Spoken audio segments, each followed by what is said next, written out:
ओम शांति। आप सबको नए वर्ष की ढेर सारी शुभकामनाएं।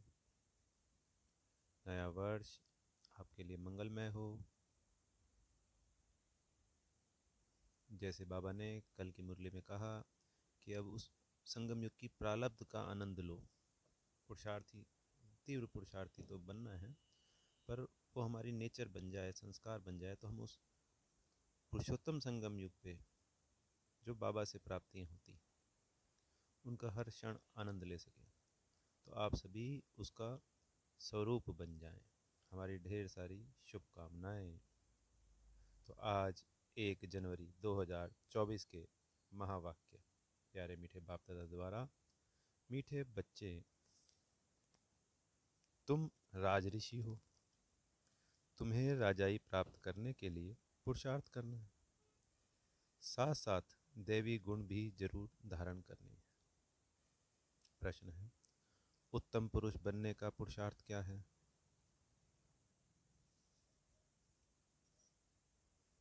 किस बात पर बहुत अटेंशन चाहिए?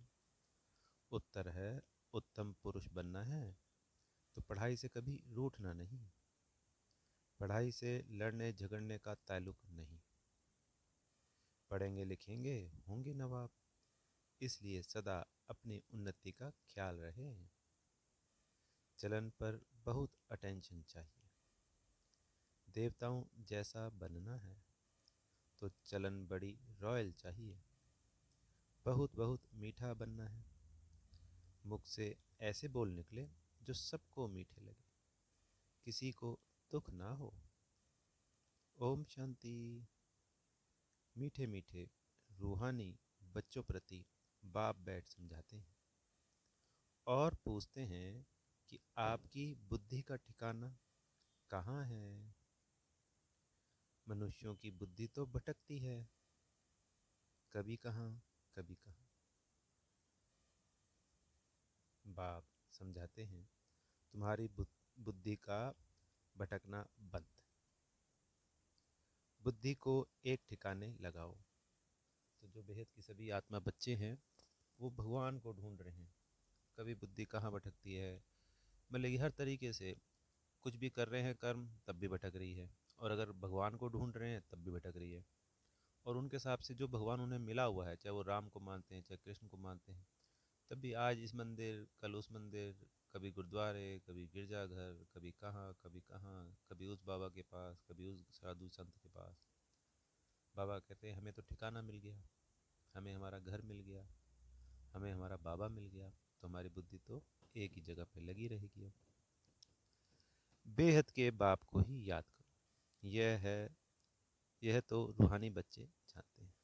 अब सारी दुनिया तमो प्रधान है, आत्मा ही सतो प्रधान थी। नंबरवार पुरुषार्थ अनुसार अब तमो प्रधान बनी है। फिर बाप कहते हैं सतो प्रधान बनना है, इसलिए अपनी बुद्धि को बाप के साथ लगाओ। अब वापस जाना है, और कोई को भी पता नहीं कि हमको वापस घर जाना है, क्योंकि संसार की आत्मा को थोड़ी पता है कि अभी जो अंत में विनाश होगा तो हम सब घर चले जाएंगे। और कोई भी नहीं होगा जिसको डायरेक्शन मिलते हों कि बच्चे मुझे बाप को याद करो, क्योंकि शिव बाबा के अलावा तो किसी ने कभी कोई डायरेक्शन दी नहीं हमको। कितनी सहज बात समझाते हैं, सिर्फ बाप को याद करो तो तुम्हारे विकर्म विनाश हो जाएंगे, और कोई ऐसे समझा ना सके, बाप ही समझाते हैं। जिसमें प्रवेश किया वह भी सुनते हैं। पतित से पावन बनने की और उस पर चलने की सबसे अच्छी मत बाप देते हैं। बाबा कहते हैं बच्चे तुम ही सतो प्रधान थे, अब फिर बनना है। तुम ही आदि सनातन देवी देवता धर्म के थे, फिर 84 जन्म भोग कौड़ी मिसल बन पड़े हो। तुम हीरे मिसल थे, अब फिर बनना है। बाबा बहुत सिंपल बात सुनाते हैं कि अपने को आत्मा समझो, सबसे आसान सहज बात। हमारा सत्य परिचय, बाबा का सत्य परिचय, घर का सत्य परिचय, राजधानी का सत्य परिचय, सिर्फ इनका जो सत्य परिचय हम सब बच्चों को मिला है, इन सबको याद करना है, बार बार दोहराना है। सिंपल। आत्माओं को ही वापस जाना है, शरीर तो नहीं जाएगा। बाप के पास खुशी से जाना है। बाप जो श्रीमत देते हैं उससे ही तुम श्रेष्ठ बनेंगे। पवित्र आत्माएं मूल वतन में जाकर फिर आएंगी तो नया शरीर लेंगी। यह तो निश्चय है ना। तो फिर वही तात लगी रहे। दैवी गुण भी धारण करने हैं तो बहुत फायदा होगा। स्टूडेंट जो अच्छी पढ़ाई पढ़ते हैं वही उच्च पद पाते हैं। तो चूँकि सर पुरुषोत्तम संगम युग पे जिन्होंने ऊंची पढ़ाई पढ़ी, अच्छी पढ़ाई पढ़ी, वही उच्च पद पाते हैं। ऐसे ही स्कूल में भी होता है। जो टॉपर होते हैं ज़्यादातर देखा जाता है वही फिर उनको अच्छी अच्छी जॉब्स मिलती हैं या अच्छा काम कर पाते हैं बड़ा। तो पढ़ाई पे आधार है क्योंकि ऊंची डिग्री मिलेगी। यह भी पढ़ाई है। तुम कल्प कल्प ऐसे ही पढ़ते हो। बाप भी कल्प कल्प ऐसे ही पढ़ाते हैं। जो टाइम पास हुआ वह ड्रामा। ड्रामा अनुसार ही बाप की और बच्चों की एक्ट चली। बाबा राय तो ठीक देते हैं ना। बच्चे कहते हैं बाबा हम आपको घड़ी घड़ी भूल जाते हैं। यही तो माया के तूफान है। माया दीवा बुझा देती है। बाप को क्षमा भी कहते हैं, सर्वशक्तिवान अथॉरिटी भी कहते हैं। तो बाबा, शिव बाबा हमारे लिए क्षमा है, क्योंकि जब क्षमा जलती है तो परवाने चारों ओर से आ जाते हैं। तो ऐसे ही एक क्षमा जो परमात्मा शिव है, 63 जन्मों से, पिछले 2500 वर्षों से हम लाखों करोड़ों आत्माएं उस परवाने के पीछे, उस क्षमा के पीछे भटक रहे हैं, घूम रहे हैं, ढूंढ रहे हैं। और ऐसे भी परवाने होते हैं जो जल मरने के लिए तैयार हैं उस क्षमा पर।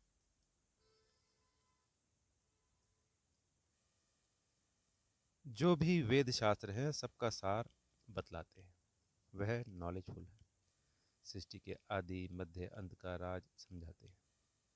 यह ब्रह्मा बाबा भी कहेंगे हम बच्चों को समझाते हैं। बाप कहेंगे तुम बच्चों को समझाता हूँ। उसमें यह ब्रह्मा भी आ जाता है। इसमें मूझने की बात नहीं। यह है बहुत सहज राजयोग। तुम राज ऋषि हो। ऋषि पवित्र आत्मा को कहा जाता है। तुम्हारे जैसा ऋषि तो कोई हो ना सके, क्योंकि पवित्र तो वो भी होते हैं पर वो अपनी मत पर होते हैं, हम परमात्मा की मत पे होते हैं। कोई भी एक एक्ट या कोई भी कर्म ऐसा जो भगवान के कहने पे किया जाए, सिंपल साधारण। कोई कहता है कि मान लो एक व्यक्ति ने कहा ये गिलास उठा के यहाँ रख दे, और परमात्मा भी कहे कि हमको ये गिलास उठा के यहाँ रख दे, एक्ट दोनों में सेम है। पर चूंकि वो परमात्मा की कही हुई बात है तो उसका फल पदम गुना है सिर्फ एक गिलास रखने का, और दूसरे व्यक्ति ने कहा तो वो साधारण बात है, उसका कोई इतना बड़ा फल नहीं है। ये फ़र्क है परमात्मा की श्रीमत में और एक कॉमन मत में। ये फ़र्क क्यों है? तभी तो हमारा पद्मा पदम सौभाग्य बनता है कि 21 जन्मों की प्रारब्ध बनती है, क्योंकि हम परमात्मा की श्रीमत पे सेवा कर रहे हैं, कर्म कर रहे हैं, सुकर्म कर रहे हैं। तो परमात्मा की श्रीमत पे कर्म करने पे ही प्रारब्ध पद्मा पदम गुना बनती है। एक का पद्मा कदम गुना मिलता है। तो ऋषि तो वो भी थे, पर वो ठीक है, पर हमारे जैसा ऋषि, क्योंकि हम परमात्मा की मत पर हैं, इसलिए हम जैसा राज ऋषि या ऋषि कोई नहीं। आत्मा को ही ऋषि कहा जाता है, शरीर को नहीं कहेंगे। आत्मा है ऋषि, राज ऋषि। राज्य कहाँ से लेते हैं? बाप से। तो तुम बच्चों को कितनी खुशी रहनी चाहिए। हम शिव बाबा से राज्य भाग्य ले रहे हैं। बाप ने स्मृति दिलाई है कि तुम विश्व के मालिक थे, फिर पुनर्जन्म लेते लेते नीचे उतरते आए हो। देवताओं के चित्र भी हैं। मनुष्य समझते हैं यह ज्योति ज्योत समा गया। अब बाप ने समझाया है, एक भी मनुष्य ज्योति ज्योत नहीं समाता। कोई भी मुक्ति जीवन मुक्ति पा ना सके तो सारा दिन अंदर में बच्चों के विचार चलने चाहिए। जितना याद में रहेंगे उतना खुशी होगी। पढ़ाई पढ़ाने वाला देखो कौन है। श्री कृष्ण को लॉर्ड कृष्णा भी कहते हैं। भगवान को कभी लॉर्ड नहीं कहेंगे, उनको गॉड फादर ही कहते हैं। वह है हेवनली गॉड फादर। तुमको अब दिल से लगता है कि वही हेवनली गॉड फादर हेवन अर्थात देवी राजधानी स्थापन कर रहे हैं। सत्युग में दूसरा कोई धर्म था नहीं। चित्र भी इन देवताओं के हैं। उनको ही आदि सनातन देवी देवता कहा जाता है। यह विश्व के मालिक थे। उन्हों को कहेंगे सतयुगी। तुम हो संगम युगी। तुम जानते हो बाबा हमको राइटियस बनाते हैं। तुम राइटियस बनते जाते हो। विकारी को अनराइटियस कहा जाता है, यानी गलत कहा जाता है। बाबा हमको गलत से सही बना रहे हैं। यह देवताएं पवित्र थे। वैसे सही गलत की भाषा में कि हम अपवित्र हैं, अब बाबा हमको संपूर्ण पवित्र बना रहे हैं, संपूर्ण पावन बना रहे हैं। ये है राइटियस। लाइट भी पवित्रता की दिखाई है। अनराइटियस माना एक भी कदम राइट नहीं। शिवालय से उत्तर वैशाल्य में आ जाते हैं। यह बातें नया कोई समझ ना सके। जब तक तुम उनको बाप का परिचय अच्छी तरह ना दो कि वह हेवनली गॉड फादर, हेवन और हेल दोनों अक्षर हैं, सुख और दुख, स्वर्ग और नरक। तुम जानते हो भारत सुख में था, अभी दुख है। फिर बाप आकर सुख देते हैं। अब दुख का समय खत्म होना है। बाबा बच्चों के लिए सुख की सौगात ले आते हैं। तो क्या सुख की सौगात लाए हैं कि वो स्वयं ही आ गए। यही हमारे लिए सबसे बड़ी सौगात है। बाकी हाँ, गिफ्ट भी वो सुखधाम का हमें देते हैं 21 जन्मों के लिए। सबको सुख देते हैं, तब तो सब उनकी बंदगी करते हैं। तो सबको इसलिए कि सब दुखों से में लिप्त हैं, दुख से लिप्त हैं। इन दुखों से छूट जाएंगे, चाहे वो मुक्ति धाम जाएंगे, पर दुख की दुनिया तो नहीं होगी कम से कम।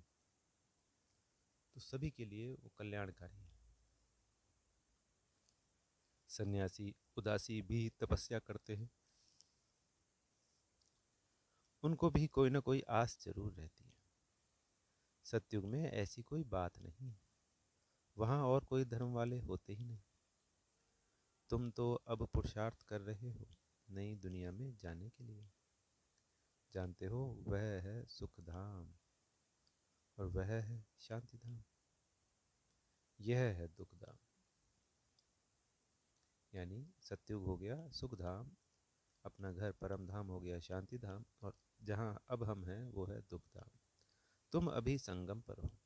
उत्तम पुरुष बनने के लिए पुरुषार्थ कर रहे हो। पुरुषार्थ बहुत अच्छी रीति करना है। पढ़ाई से कभी रूठना नहीं है। कोई से अनबनी होती है तो पढ़ाई नहीं छोड़नी चाहिए। पढ़ाई से लड़ने झगड़ने का ताल्लुक नहीं।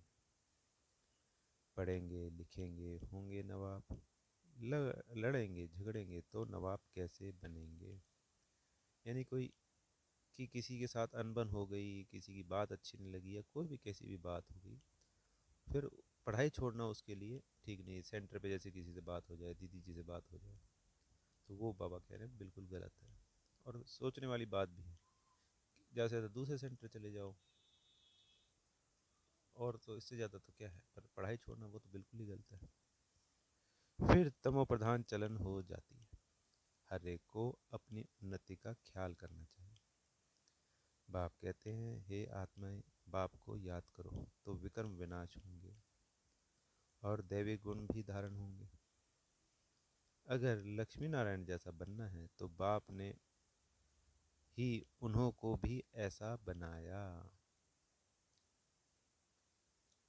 बाप कहते हैं, तुम ही यह राज्य करते थे, अब फिर तुमको ही बनना है। राजयोग बाप संगम पर ही सिखाते हैं। तुम कल्प कल्प यह बनते हो, ऐसे नहीं सदैव कलयुग ही चलता रहेगा। कलयुग के बाद सतयुग, यह चक्र फिरता है जरूर। सतयुग में मनुष्य कम थे, अब फिर ज़रूर कम होने चाहिए, क्योंकि जितने सतयुग में थे 5000 साल पहले, अब भी तो फिर उतने ही होंगे ना जी। यह तो सहज समझने की बातें, बीती हुई कहानी सुनाते हैं। छोटी सी कहानी है, वास्तव में है बड़ी, परंतु समझने में छोटी है। 84 जन्मों का राज है, तुमको भी आगे मालूम नहीं था। यानी पहले हमें थोड़ी मालूम था किसी को कि हम क्या थे, कौन थे। हमने भी 84 जन्म लिए। अब तुम समझते हो हम पढ़ रहे हैं, यह है संगम युग की पढ़ाई। अब ड्रामा का चक्र फिर कर आया है, फिर सतयुग से लेकर शुरू होगा। इस पुरानी सृष्टि को बदलना है। कलयुगी जंगल का विनाश होगा, फिर सतयुगी फूलों का बगीचा होगा। फूल दैवी गुण वाले को कहा जाता है, कांटा आसुरी गुण वालों को कहा जाता है।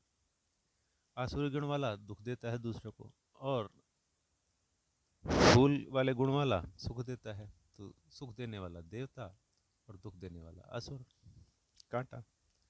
मेरे में कोई अवगुण तो नहीं है, अभी हम देवता बनने लायक बन रहे हैं, तो दैवी गुण जरूर धारण करना पड़े। बाप टीचर सदगुरु बनकर आते हैं तो कैरेक्टर जरूर सुधारना पड़े। मनुष्य कहते हैं सबके कैरेक्टर खराब है, लेकिन अच्छा कैरेक्टर किसको कहा जाता है यह भी नहीं जानते। तुम समझा सकते हो, इन देवताओं के कैरेक्टर अच्छे थे ना, यह कभी किसको दुख नहीं देते थे। कोई की चलन अच्छी होती है तो कहते हैं कि यह तो जैसे देवी है, इनके बोल कितने मीठे हैं। बाप कहते हैं तुमको देवता बनाता हूँ तो तुमको बहुत मीठा बनना पड़े, दैवी गुण धारण करने हैं। जो जैसा है वैसा ही बनाएंगे। तो कहते हैं ना संगति का असर, या जो जैसा जिसने पढ़ाई की होती है आगे वो वही बातें करता है। सेम इंजीनियर हमेशा इंजीनियरिंग वाली बातें करेगा, डॉक्टर हमेशा डॉक्टरों वाली बातें करेगा, और कोई समझने के लिए जाएगा तो डॉक्टर ही समझाएगा उसको डॉक्टर। तो जो जैसा होता है वो अपने जैसा ही बनाता है दूसरा। तुम सबको टीचर बनना है, टीचर के बच्चे टीचर। तुम पांडव से ना होना, पांडवों का काम है सबको रास्ता बताना। दैवी गुण धारण करने हैं, गृहस्थ व्यवहार में भी रहना है, घर में भी सर्विस कर सकते हो। जो आएंगे टीच करते रहेंगे, यानी पढ़ाते रहेंगे। ऐसे बहुत हैं जो अपने पास गीता पाठशाला खोल बहुतों की सर्विस करते रहते हैं। ऐसे नहीं कि यहाँ आकर बैठना है, कन्याओं के लिए तो बहुत सहज है।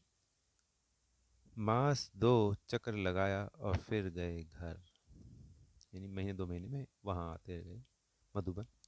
घर का संन्यास तो नहीं करना है, और अपने जो लौकिक घर होते हैं ना वहाँ पे भी कई बार चक्कर लगा दिया।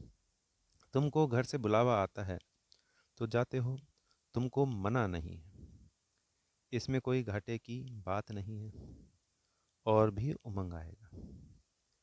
हम भी अभी होशियार हुए हैं, घर वालों को भी आप समान बनाकर साथ ले जाएंगे। ऐसे बहुत है जो घर में रहकर भी सर्विस करते हैं तो होशियार हो जाते हैं। मुख्य बात समझ आते हैं कि अपने को आत्मा समझो और मुझ बाप को याद करो।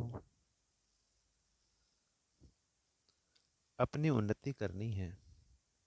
घर में रहने वालों की यहाँ रहने वालों से भी अच्छी उन्नति हो सकती है। तुमको कभी मना नहीं की जाती कि घर में नहीं जाओ। उन्हों का भी कल्याण करना है।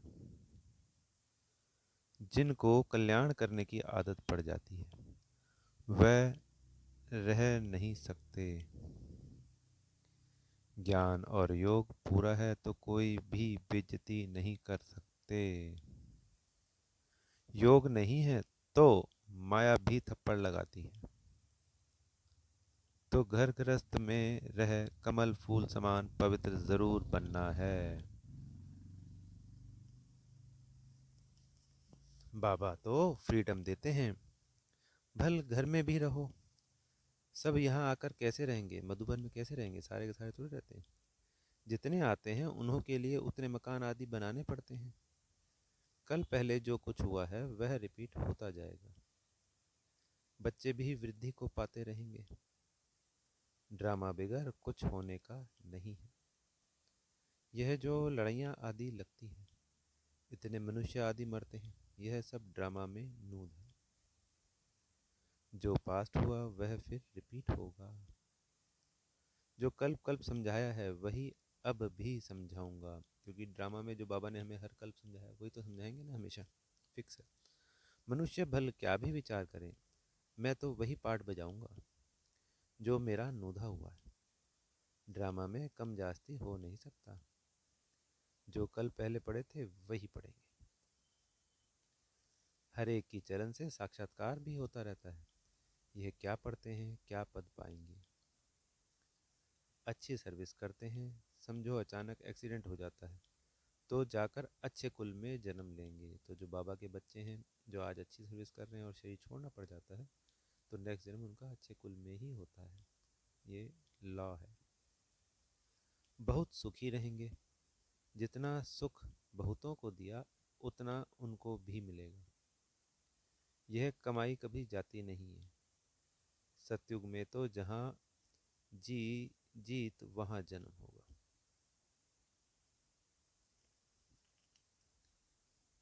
बहुतों को सुख दिया होगा तो golden spoon in the mouth मिलेगा। तो जितना पुरुषोत्तम संगम युग पे दूसरों को सुख देंगे, भरपूर करेंगे, उतना ही बाबा कह रहे हैं golden spoon in the mouth मिलेगा, यानी मुख सोने का चम्मच से होगा मुख में, यानी राजाई मिलेगी। उससे कम तो पीतल का मिलेगा। समझ तो आता है ना कितना योग है। राजा रानी प्रजा सब बनने वाले हैं। अच्छी रीति नहीं पढ़ेंगे, दैविक गुण धारण नहीं करेंगे तो पद कम हो जाएगा। अच्छे व बुरे कर्म जरूर सामने आते हैं। आत्मा को मालूम है हम कहाँ तक सर्विस कर रहे हैं। अगर अब शरीर छूट जाए तो क्या पद पाएंगे। कभी तुम पढ़कर सुधर रहे हो, क्षमा चाहेंगे, अभी तुम पढ़कर सुधर रहे हो। कोई तो बिगड़ते भी हैं तो कहेंगे इनकी तकदीर में नहीं है। चाहे वो छोड़ दिया ज्ञान योग या इस यज्ञ में रहते हुए या पुरुषोत्तम संगम युग पे भी गलत कर्म करते हैं, तो फिर बाबा क्या कहते हैं कि तकदीर में नहीं है।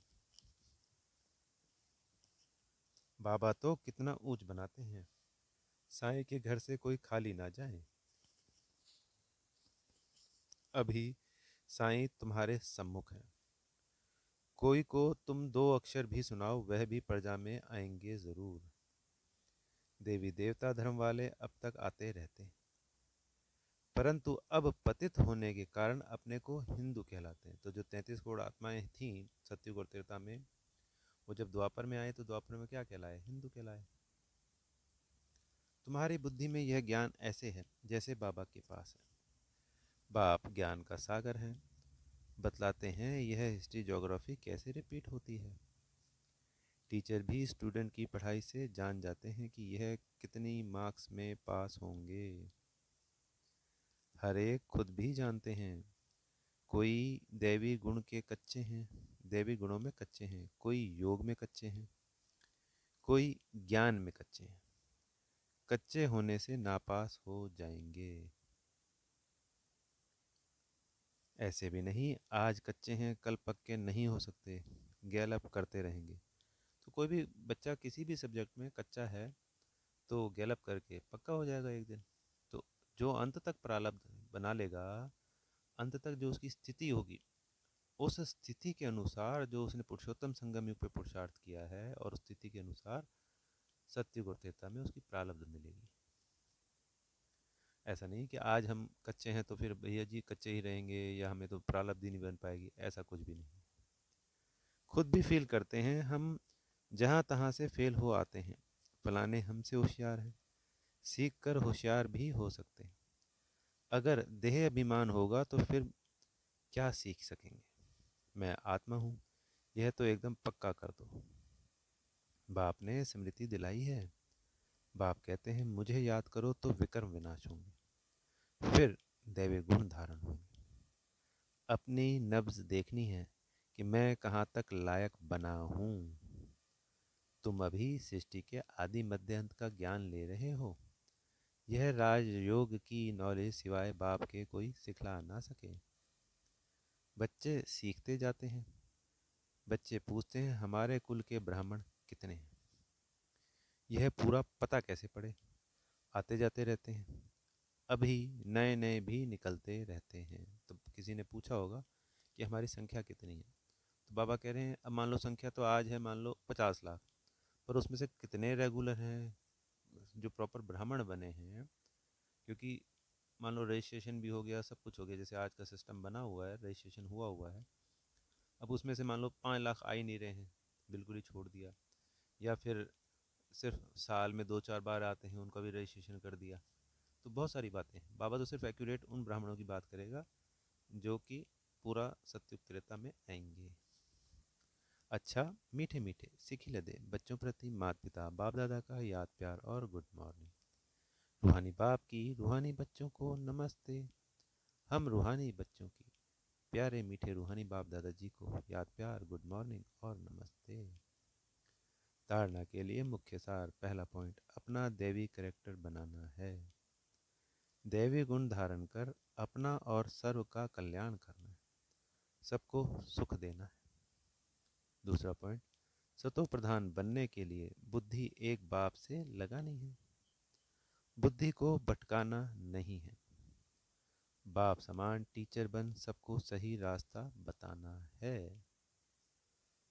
आज सतगुरु जी से वरदान मिल रहा है, चलते फिरते अपने द्वारा अशक्तियों की किरणों का अनुभव कराने वाले फरिश्ता रूप भव। जो बहुत कीमती मूल्यवान बेदाग डायमंड होता है, उसे लाइट के आगे रखो तो भिन्न भिन्न रंग दिखाई देते हैं। ऐसे जब आप फरिश्ता रूप बनेंगे तो आप द्वारा चलते फिरते अशक्तियों की किरणों की अनुभूति होगी। कोई को आपसे सहन शक्ति की फीलिंग आएगी, कोई को निर्णय करने की शक्ति की फीलिंग आएगी, कोई से क्या शक्तियों की फीलिंग आएगी। कितना सहज बाबा ने क्लियर किया है कि चलते फिरते ऐसी हमारी स्थिति हो जाएगी फरिश्ता स्वरूप में कि सभी आत्माओं को कुछ न कुछ अशक्तियों की फीलिंग आएगी, किसी को कुछ किसी को कुछ। ऐसा ये हमारा स्वरूप बनने वाला है। स्लोगन है, प्रत्यक्ष प्रमाण वह है जिसका हर कर्म सर्व को प्रेरणा देने वाला है। अच्छा, ओम शांति। बेहद का शुक्रिया प्यारे मीठे बाप दादाजी का।